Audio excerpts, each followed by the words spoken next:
Admiral Sarah Chen stood on the bridge of the UNSS Defiance, staring at the holographic message that had arrived 3 weeks ago.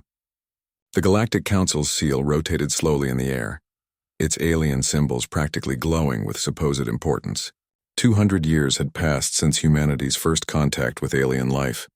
2 centuries of being kept at arm's length, treated like dangerous children who needed to grow up before joining the adults. Now suddenly an invitation, the Peace Accord they called it.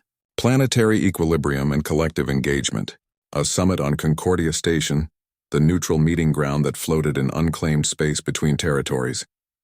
Humanity would finally take its place among the galactic community. They would sign treaties, establish trade routes, and become part of something bigger than their single blue world. Ambassador Marcus Webb believed every word of it. Sarah had watched him practically dance when the invitation arrived, his eyes bright with hope and dreams of a unified future. He had spent months preparing speeches about cooperation and mutual understanding. He had learned 3 alien languages and memorized cultural protocols for a dozen different species. The man was born to be a diplomat, and this was his moment. Sarah Chen was not a diplomat. She was a soldier, and soldiers learned to trust their instincts. Her instincts were screaming. "Admiral, the ambassador is requesting your presence in the conference room," Lieutenant Park said from his station. The young officer looked tired. They all did. Preparing for this mission had consumed everyone's time and energy. Sarah nodded and made her way through the corridors of the Defiance. The ship hummed with activity as crew members performed final checks before they reached Concordia. In 6 hours, they would dock. In 7 hours, they would find out if humanity's future was bright or if her instincts were right. The conference room held a dozen people when Sarah entered. Ambassador Webb sat at the head of the table, surrounded by his diplomatic staff. Captain James Morrison leaned against the far wall, his arms crossed over his chest. Morrison commanded the honor guard that would accompany the ambassador to the station. He was a tall man with cold eyes and more scars than any ceremonial guard should have. But then Morrison was not really ceremonial anything. "Admiral Chen, thank you for joining us," Webb said with a warm smile. "I wanted to review the protocols one final time before we dock." "Of course, Ambassador." Sarah took her seat. Webb pulled up a display showing the layout of Concordia Station. "We'll dock at Bay 7. The Council has arranged for a welcoming ceremony in the Grand Hall. 27 species will be represented. It's quite an honor." 27 species sending delegations, Sarah said slowly. "How many representatives per species?" Webb consulted his notes. The briefing indicated small delegations. Most species are sending 3 to 5 representatives. "That's odd," Morrison said from his position by the wall. "For something this important, you'd expect larger groups. More witnesses, more ceremonial weight." "Perhaps they're trying to keep things intimate," Webb suggested. A gesture of trust. Sarah pulled up her own datapad and scrolled through intelligence reports. Her analysts had been working around the clock, and what they found made her stomach twist. "Ambassador, have you noticed the communication patterns from the Council over the past month?" Webb blinked. "Communication patterns? The messages have been oddly consistent. Same structure, same phrasing, almost like they're using templates, and the response times have been too quick. It's as if they're not actually deliberating about anything, just sending pre-written replies." "I'm sure they're just being efficient," Webb said, though he looked uncertain now. Morrison pushed off from the wall and walked to the table. "There's something else. The station's defensive grid has been upgraded. Our scans show weapon emplacements that weren't there 6 months ago." "It's a neutral station," Webb protested. "Of course it has defenses." "These aren't defensive positions," Morrison said flatly. "They're attack positions. Overlapping fields of fire covering the docking bays. If I wanted to trap ships and destroy them, that's exactly how I'd arrange things." The room fell silent. Sarah watched Webb's face as hope warred with doubt. She almost felt sorry for him. The man had dedicated his life to this moment, and here she was, poisoning it with suspicion. "Admiral," Webb said quietly, "what are you suggesting?" Sarah stood and walked to the viewport. Outside, stars streaked past as the Defiance cruised through space. Behind them, spread out in a careful formation, came the rest of humanity's delegation. 3 transport ships carrying staff and equipment. 2 escort frigates for protection.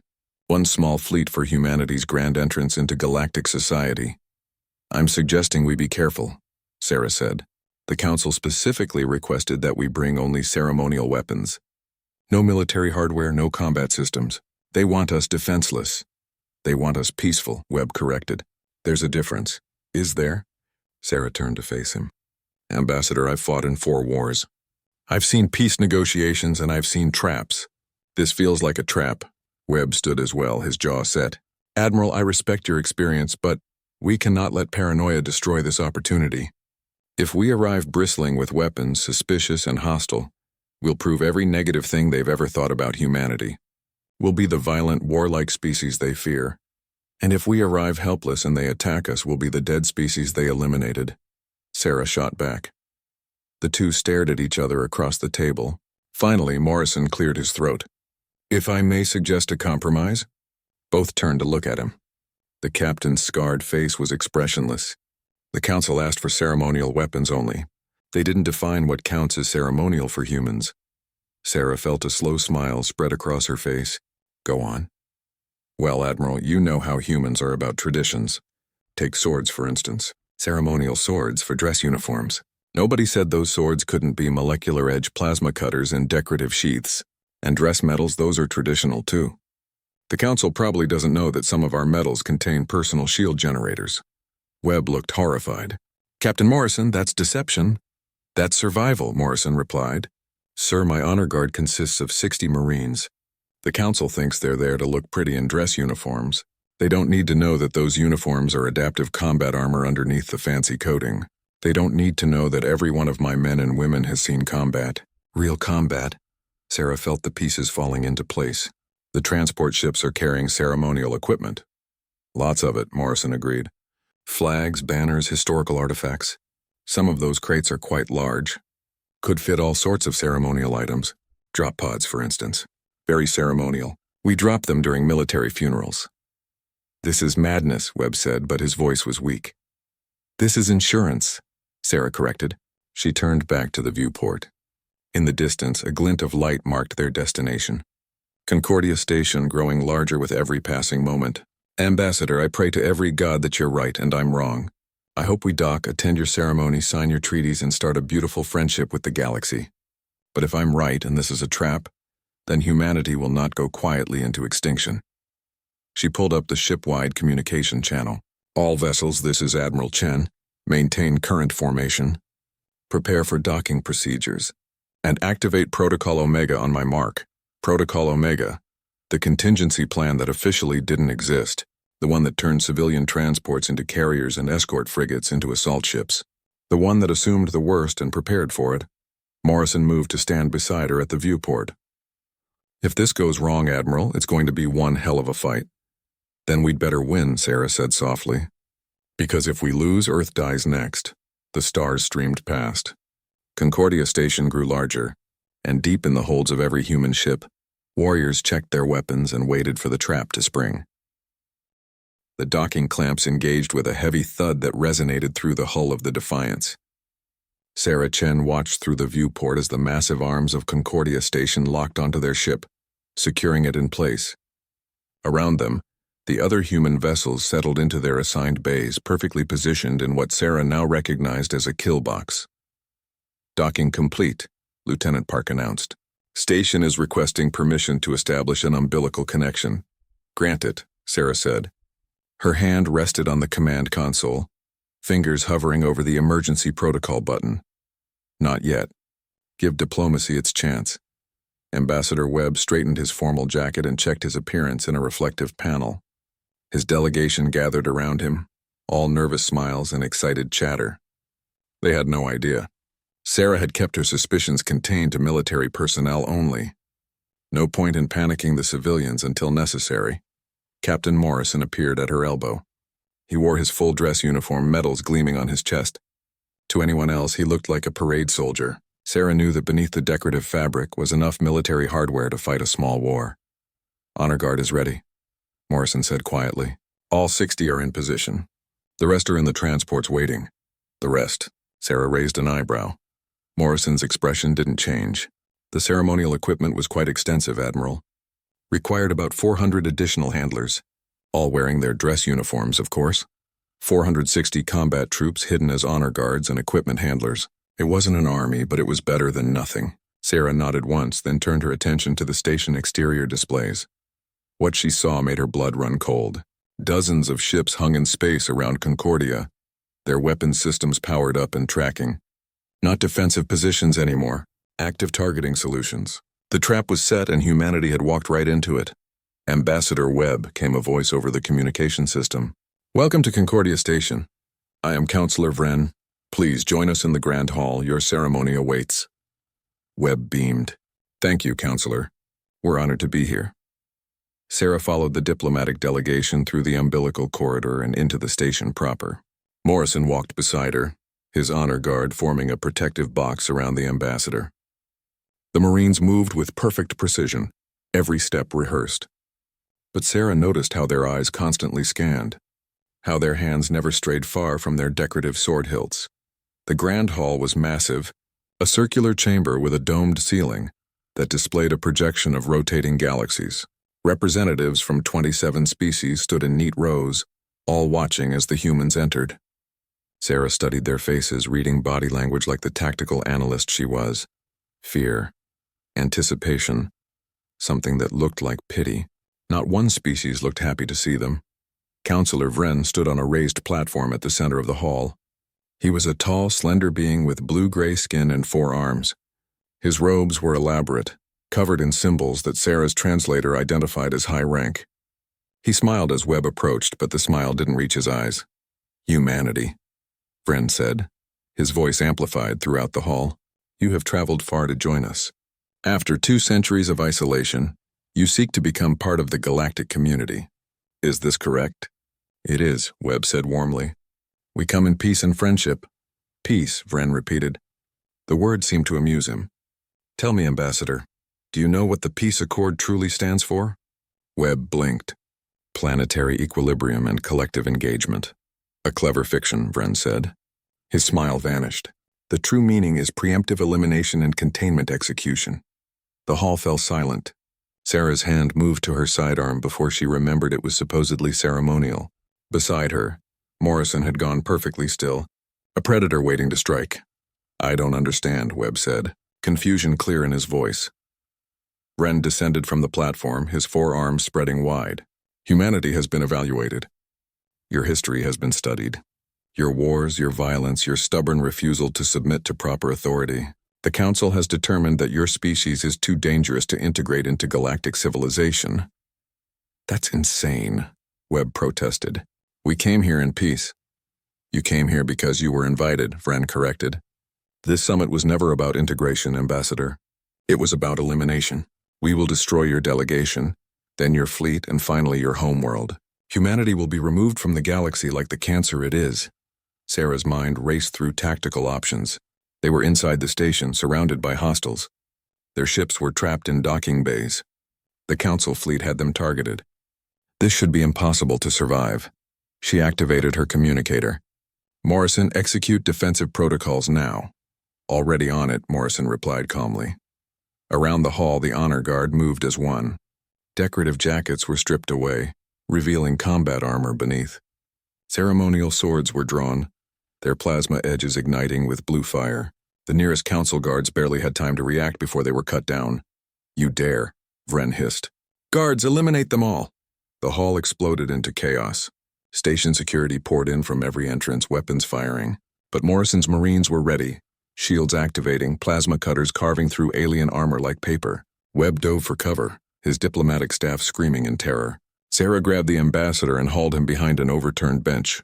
You were right, Webb gasped, his face pale with shock. God help us, you were right. Stay down, Sarah ordered. She pulled her own sidearm, which was very much not ceremonial, and started firing. Around her, humanity fought with desperate fury. Every Marine was worth 10 of the station guards. They moved like dancers, supporting each other, covering angles, turning the Grand Hall into a killing ground. Morrison appeared through the smoke, his dress uniform torn and bloodied. Hall is secure for now, but reinforcements are coming.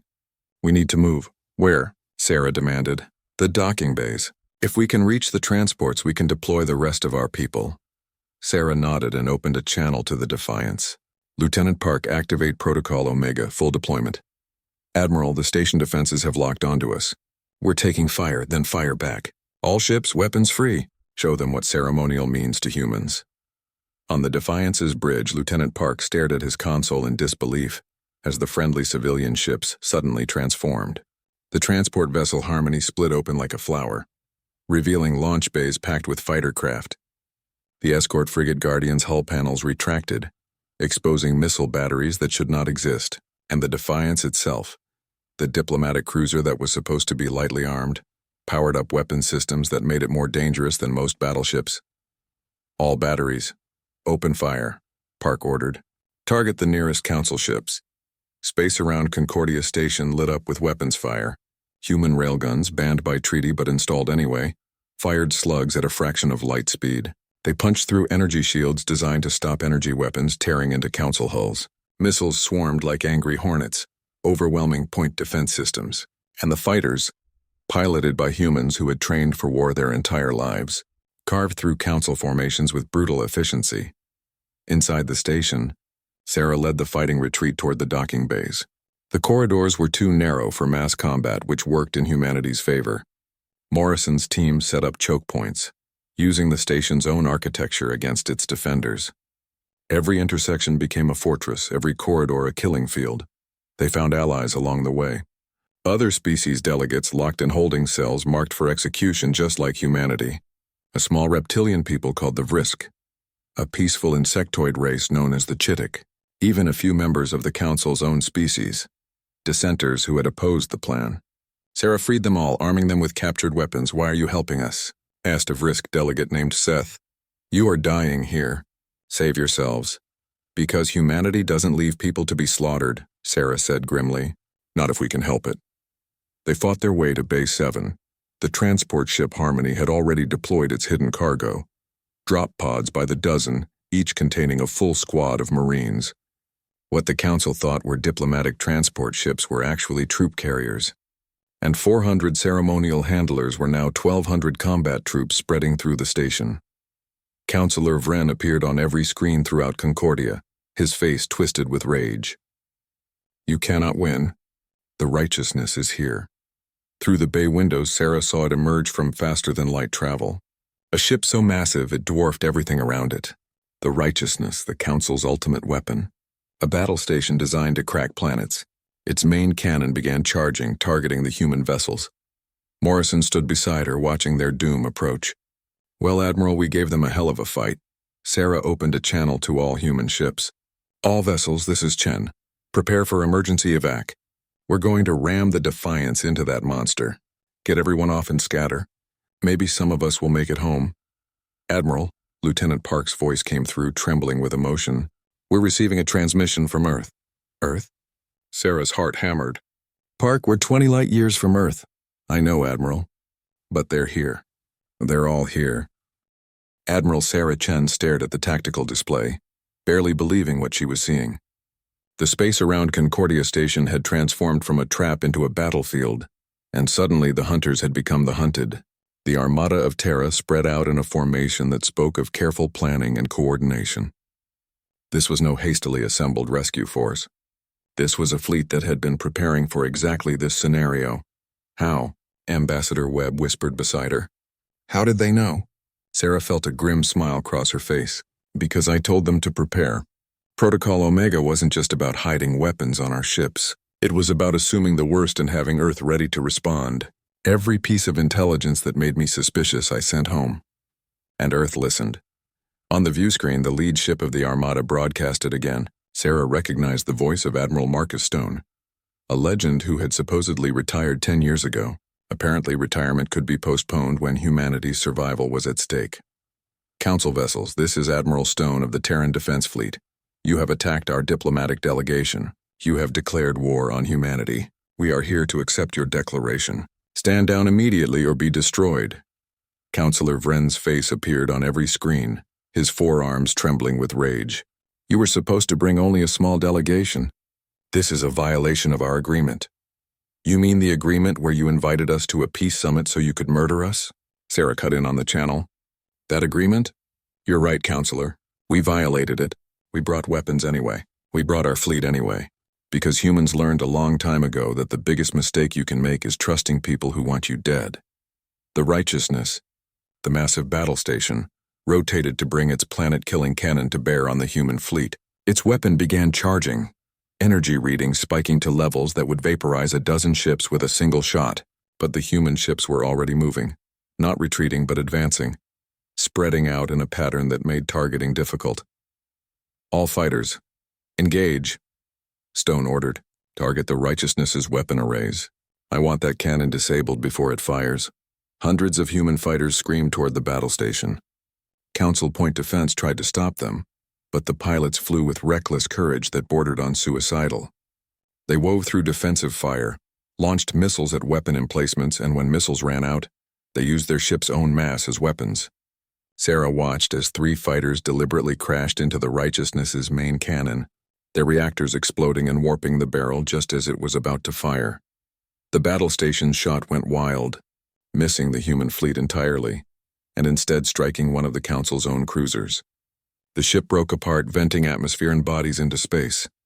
Push forward, Stone commanded. All capital ships concentrate fire on Council heavy units. Show them what happens when you corner a species that refuses to die. The Terran Armada opened fire as one. Railguns, missiles, energy weapons, and technologies the Council didn't even have names for. The human ships fought with a ferocity that shocked their enemies. This wasn't the calculated warfare of galactic civilization, where battles were formal affairs with rules and honor. This was total war, the kind humanity had perfected over millennia of killing each other. A Council dreadnought took a dozen railgun slugs through its power core and went dark, dead in space. A carrier tried to launch fighters, but human torpedoes struck its bay doors, turning the launch into a catastrophic explosion. Everywhere the humans engaged, Council ships burned. Inside Concordia Station, Captain Morrison coordinated the ground assault. His Marines had linked up with the troops from the transport ships, and now over 1,000 human soldiers swept through the corridors.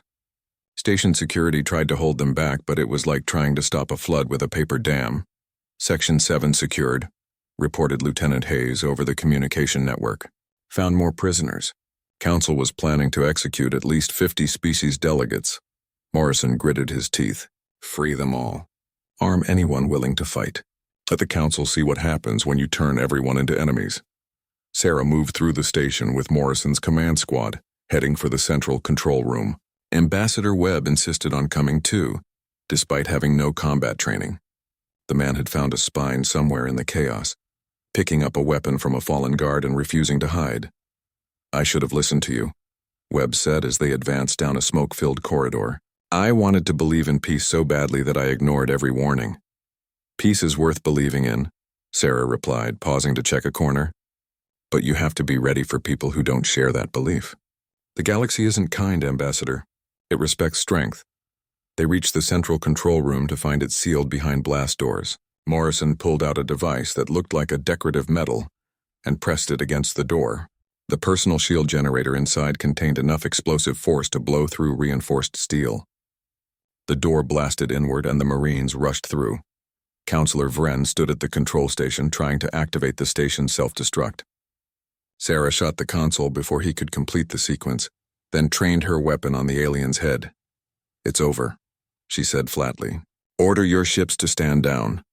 Vren's eyes burned with hatred. You are a plague. You multiply and conquer and destroy everything you touch. We were trying to save the galaxy from you. By committing genocide? Webb stepped forward, his own weapon raised. By murdering innocents? You say we're the violent ones, but you're the one who planned mass murder. At least when humans fight, we're honest about it. Morrison moved to the control panel and started working. Admiral, I can broadcast from here to the entire Council fleet. Want to share some thoughts? Sarah nodded and opened a channel. Her face appeared on screens throughout every ship in the system, human and alien alike. Council forces, this is Admiral Sarah Chen of the Terran Defense Fleet. Your plan failed. Your trap is broken. Your battle station is disabled. You tried to eliminate humanity, but you forgot something important. Humans don't fight because we love violence. We fight because we refuse to go quietly. We fight because we've been fighting for survival since we lived in caves and threw rocks at predators. You made us prey. That was your first mistake. Your second mistake was thinking prey can't become predator. The tactical display showed council ships beginning to break formation. Some were retreating, jumping to faster-than-light travel. Others were going dark, their captains refusing to fight anymore. A few held position, loyal to the end, but they were outnumbered now. The Righteousness tried to charge its weapon one more time. Admiral Stone's flagship, the Indomitable, responded by launching every missile it had. Hundreds of warheads struck the battle station, overwhelming its shields and tearing into its hull. Secondary explosions rippled across the massive ship. It didn't explode dramatically like in movies. It just went dark system by system, until it was nothing but a dead hulk floating in space. Council fleet, this is Admiral Stone. You have 1 minute to surrender or be destroyed. Choose quickly. One by one, council ships began broadcasting surrender signals. Not all of them, but enough. The ones that refused were quickly disabled by targeted fire. Their weapons and engines shot away, leaving them helpless, but alive. Sarah watched the tactical display turn from red to amber to green. They had won. Against impossible odds, outmanned and outgunned, humanity had turned a trap into a victory. But the cost was visible too. Human ships were damaged, some destroyed. Good people had died. The bay windows showed bodies floating in space, human and alien both. What now? Webb asked quietly. We've won the battle, but what about the war? There are thousands of council worlds out there. We can't fight the entire galaxy. Morrison pulled up a star map. We don't have to. Look at the surrender signals. 12 species are surrendering, but another 8 are broadcasting support for us. The council wasn't as united as they pretended. A lot of species didn't like this plan. Sarah studied the map. The galaxy was fracturing before her eyes. The old council's authority was crumbling. Some species fled, some surrendered, and some reached out to humanity with offers of alliance. The political landscape was changing, and humanity was at the center of it. Ambassador, Sarah said, I think you're about to get your peace summit after all. Just not the one anyone expected. Webb looked around the ruined control room, then at the tactical display showing the aftermath of battle. Some peace summit. Peace isn't pretty, Sarah replied. It's built on the ashes of war and the memory of cost. The galaxy wanted to eliminate us because they feared us. Now they know they were right to fear us. But here's what they're going to learn. Humanity can be the most terrifying enemy you'll ever face, or we can be the most loyal ally. Their choice. On the view screen, more and more council ships were surrendering. The battle was over, but Sarah knew the real work was just beginning. They had to rebuild, reorganize, and somehow turn enemies into allies. It seemed impossible. But then again, surviving this ambush had seemed impossible too. And humanity had a long history of doing the impossible. 3 days after the battle, Concordia Station looked like a war zone because it was won. Repair crews worked around the clock, fixing hull breaches and restoring damaged systems. Bodies had been collected and identified, both human and alien. The Grand Hall, where the trap had been sprung, now served as a makeshift hospital for wounded from all species. Admiral Sarah Chen walked through the corridors, observing the strange new order taking shape. Human Marines stood guard alongside alien soldiers from the species that had sided with humanity. Medical staff from a dozen worlds worked together, learning to treat unfamiliar biologies. It was chaos, but it was productive chaos. She found Ambassador Webb in what had been Counselor Vren's office. The diplomat sat behind the desk, surrounded by holographic displays showing star charts and diplomatic communications. He looked exhausted but alert, running on coffee and determination.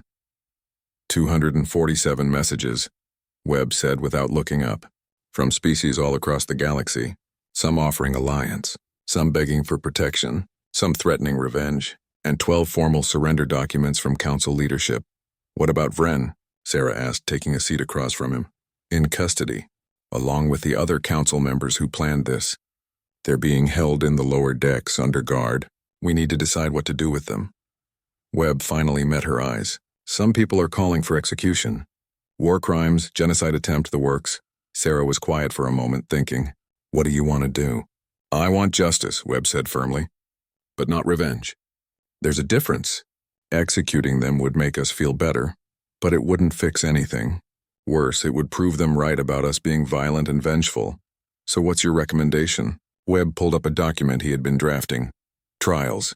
Public trials broadcast across the galaxy. Let everyone see what they tried to do. Let the evidence speak. Then exile, not execution. Strip them of power and send them somewhere they can't cause more harm. Show the galaxy that humanity knows the difference between justice and murder. Sarah considered this. Her soldier's instinct wanted blood for blood. Vren had tried to commit genocide. He deserved death. But Webb was right. Humanity's actions now would define how the galaxy saw them forever. They could be the monsters the Council feared, or they could be something better. Make it happen, Sarah said. But the trials better be thorough. I want every species to see exactly what kind of leaders they were following. A communication alert chimed. Lieutenant Park's face appeared on the screen. Admiral, you need to see this. Long-range scanners are picking up a massive fleet approaching our position. At least 300 ships. Sarah's hand went to her sidearm. Council reinforcements? No, ma'am. These ships are broadcasting human identification codes. It's the civilian response fleet. Every colony, every corporation, every independent station is sending ships. They're coming to help. Sarah felt something loosen in her chest. She had known about the military response fleet, the one that had saved them. But this was different. This was ordinary humans, people with families and jobs and lives dropping everything to defend their species. This was humanity showing what it really meant to be human. Let them dock, Sarah ordered. We're going to need all the help we can get. Over the next week, Concordia Station transformed from a battlefield into the center of a new political order. The civilian fleet brought supplies, medical personnel, engineers, and diplomats. Humans weren't just occupying the station. They were rebuilding it, improving it, making it into something better than it had been. Captain Morrison oversaw the integration of alien allies into the defense grid. The Vrisk, the small reptilian people, turned out to be excellent engineers. The Chittick, the insectoid race, had remarkable sensory abilities that made them perfect scouts. Other species brought their own strengths, and Morrison welded them into a cohesive fighting force. We're calling them the Unity Guard, Morrison explained to Sarah during an inspection tour. Mixed species teams trained in human combat doctrine. If the Council tries another attack, they'll face a united front. Sarah watched a training session where humans taught aliens the basics of close-quarters combat. The aliens were clumsy at first, unfamiliar with human tactics. But they learned quickly, and humans, in turn, were learning from their allies. The Vrisk taught lessons in engineering efficiency. The Chittick shared their advanced sensor technology. It was a genuine exchange, not the one-sided relationship the Council had always insisted on. In the diplomatic section, Ambassador Webb hosted the first real Council meeting. Not the old Council, with its rigid hierarchies and hidden agendas. This was something new. Every species had an equal voice. Every delegate could speak freely, and at the head of the table, instead of Council elders, sat a mixed group of humans and their allies. "We need a name," said Seth, the Vrisk delegate. His scales had healed from injuries suffered during the battle, but he still moved carefully. "The old Council is broken. What do we call ourselves?" "The Alliance," suggested a Chittick delegate, her mandibles clicking thoughtfully. "Simple, clear, and true. I like it," Webb said. "The Alliance. Not based on fear or control, but on genuine cooperation. Any species can join, but there are conditions. No genocide, no slavery, no preemptive war. Break those rules and the Alliance will come for you." Sarah stood at the back of the room listening. This was Webb's domain now, politics and diplomacy. But she noticed how different these negotiations were from the careful, formal dances of the old Council. People spoke plainly. They disagreed openly. They actually solved problems instead of hiding them behind procedure. "What about military structure?" asked a delegate from a species called the Then, large bear-like beings with surprisingly gentle personalities. "The Council used military force to maintain order. Will the Alliance do the same?" "The Alliance will maintain defense forces," Sarah spoke up, stepping forward. "But they'll be truly defensive. We protect members from aggression. We don't start wars. And every species contributes according to their ability. No empire, no overlords. Just allies watching each other's backs." "Pretty words," said another delegate skeptically. "But humanity commands the fleet. You have the power. How do we know you won't become the new Council?" Sarah met the delegate's eyes. "Because we don't want to be. Humans learned the hard way that empires always fall. We're not interested in ruling the galaxy. We're interested in surviving in it, and we can survive better together." Besides, Morrison added from his position by the door, if humanity wanted to rule the galaxy, we'd have done it already. We have the fleet here. We have the station. We could declare ourselves in charge and dare anyone to stop us. But we're not. We're asking you to work with us as equals. That should tell you something. The delegates talked among themselves, translators working overtime to bridge language barriers. Finally, Seth spoke again. The Vrisk accept this alliance. We owe humanity our lives, but more than that, we believe in what you are building.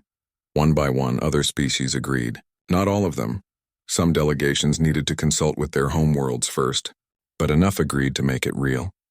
The alliance was born, not from conquest, but from choice. Later that night, Sarah stood in the observation deck watching ships move through space around the station. Human vessels, alien cruisers, civilian transports all working together. It should have been impossible. 3 weeks ago, most of these species had never even met. Now they were allies. Admiral Stone appeared beside her, the older officer moving quietly despite his size. Thinking about the future? Thinking about how quickly everything changed, Sarah replied. One battle and the entire galactic order collapsed. It was already collapsing, Stone said. We just pushed it over the edge. The council ruled through fear and lies. That kind of power never lasts. They got lazy, comfortable, started believing their own propaganda about being superior. Then humanity showed up and reminded the galaxy that evolution doesn't care about politics. The toughest species isn't the one with the most advanced technology. It's the one that survives. We got lucky, Sarah said. If you hadn't brought the fleet when you did, we'd all be dead. Stone shook his head. Luck had nothing to do with it. You prepared, you suspected the trap and planned for it. You brought weapons when they told you to come unarmed. You put survival above being liked. That's not luck, Admiral. That's wisdom. They watched in silence as a transport ship docked, bringing more supplies from Earth. The flow of resources had been constant. Earth was pouring everything into this new venture, betting humanity's future on the Alliance working. What do you think happens next? Sarah asked. War, Stone said bluntly. Not right away, but soon. The Council species that escaped will regroup. They'll tell themselves we cheated, that we're still the enemy. Some will accept the new order, but others will fight. We need to be ready. We will be, Sarah promised. Because that's what humans do. We prepare for the worst and hope for the best. The Council thought our paranoia was a weakness. They're about to learn it's our greatest strength. Stone smiled. You know what the best part of all this is? We didn't just survive their trap. We turned it into an opportunity. They wanted to eliminate us. Instead, they gave us the chance to reshape the galaxy. That's the most human thing I can imagine. 5 years later, the station that had once been called Concordia had a new name. Unity Station floated in space, twice its original size, with sections built by a dozen different species. The architectural clash should have been ugly, but somehow it worked. Humanity's angular steel mixed with Vrisk organic curves and Chittick crystalline structures. It was a monument to cooperation, visible from light years away. Admiral Sarah Chen no longer commanded a single fleet. Her title now was Galactic Defense Coordinator, a position that sounded more impressive than it felt. Most of her time was spent in meetings, coordinating between species with different languages, different military doctrines, and different ideas about what defense actually meant. It was exhausting, frustrating, and somehow deeply satisfying. She stood in the command center watching tactical displays that showed patrol routes across 3 sectors. Human ships flew alongside alien vessels, mixed crews learning to work together. The Unity Guard had grown from Morrison's small training program into a real military force, disciplined and effective. Admiral, we have a situation, Lieutenant Park said. He was a captain now, having earned multiple promotions during the restructuring. Long-range sensors detected a distress call from the Talvin system. Pirates are attacking a civilian convoy. Sarah pulled up the tactical map. Talvin was on the edge of Alliance space, in an area where the old Council's authority had completely collapsed. Perfect breeding ground for criminals and raiders. Who's closest? The patrol group Unity 7. That's the UNSS Defiance, the Vrisk ship Harmony, and the Then cruiser Steadfast. They're 4 hours away at maximum speed. Send them, Sarah ordered. Full authorization to engage hostiles. Make sure they record everything. I want proof that the Alliance protects its people. As Park relayed the orders, Sarah reflected on how much had changed. 5 years ago, humanity had been fighting for survival. Now they were responding to pirate attacks in systems they had never heard of, protecting species they barely knew. The galaxy was still dangerous, still chaotic, but it was slowly getting better. Ambassador Marcus Webb entered the command center, looking considerably more confident than the idealistic diplomat who had walked into a trap 5 years ago. He carried himself differently now, with the weight of experience. He had earned that confidence through 3 years of negotiations, treaties, and political battles that made actual warfare look simple. "The trials are concluded," Webb announced. "All verdicts are in." Sarah turned to face him. "And?" "Councillor Vren and 6 other council leaders have been found guilty of conspiracy to commit genocide, attempted murder, and crimes against peace." The judges were unanimous. 3 humans, 3 aliens, all agreed on the verdict. Sentencing? Exile to Redemption Colony. It's a supervised settlement on a barely habitable world. They'll live out their lives there under guard with no access to faster-than-light communication. They can't cause harm anymore, but they get to live. Show the galaxy we meant it about justice over revenge. Sarah nodded slowly. Part of her still wanted blood. Vren had tried to exterminate her species, but she understood the bigger picture now. The trials had been broadcast across the galaxy, every session shown in full. Billions of beings had watched the evidence presented, heard the testimonies, seen justice done. It was a statement that the new order was different from the old one. "How are people reacting?" Sarah asked. "Mixed," Webb admitted. "Some species think we were too lenient. Others think we were too harsh. But most seem satisfied that the process was fair. That's what matters. We proved that the Alliance follows its own rules, even when it would be easier not to." Captain Morrison appeared, now a general, commanding the Unity Guard's training programs. He still wore scars from the battle at Concordia, badges of honor he refused to hide. "Admiral Ambassador, you should see this. News from the frontier." He pulled up a holographic display showing a small planet called New Haven. It had been settled by a species called the Drell, peaceful farmers who wanted nothing to do with galactic politics. But a remnant council fleet had found them, demanding submission to the old authority. The Drell had refused, so the council remnant prepared to bombard their world. "When did this happen?" Sarah demanded. 2 days ago, but it never got past preparation. A Unity Guard task force arrived before the bombardment could begin. Mixed species crews using tactics we taught them. They disabled the council ships without destroying them, captured the crews, and protected New Haven. The Drell are now requesting to join the Alliance. Sarah felt pride warm her chest. This was what the Alliance was supposed to be. Not humanity swaggering around playing galactic police, but a genuine coalition of species protecting each other. The Unity Guard team that saved New Haven had only been 30% human. The rest were Vrisk engineers, Chittick scouts, Then warriors, and species whose names Sarah was still learning to pronounce. "Send a response welcoming the Drell," Webb said, "and make sure that Unity Guard team gets recognition. I want the whole galaxy to see that this works." Over the following weeks, more species joined the Alliance. Some came seeking protection. Others were attracted by the economic opportunities of free trade. A few joined because they believed in the principles, wanted to be part of something better than the old council's fear-based hierarchy. The Alliance grew from a desperate wartime coalition into something that looked almost like a real government, but not everyone was happy about it. Admiral Stone's prediction had proven correct.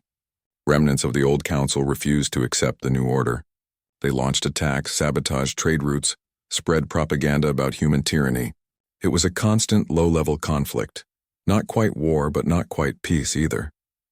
Sarah stood in the observation deck one evening, the same place she had stood 5 years ago after the battle. The view was different now. More ships, more activity, more species working together. But the challenges remained. How do you build lasting peace? How do you convince people to trust each other after millennia of conflict? "Thinking deep thoughts?" Morrison asked, joining her at the window. "Thinking about what we built," Sarah replied, "and wondering if it will last."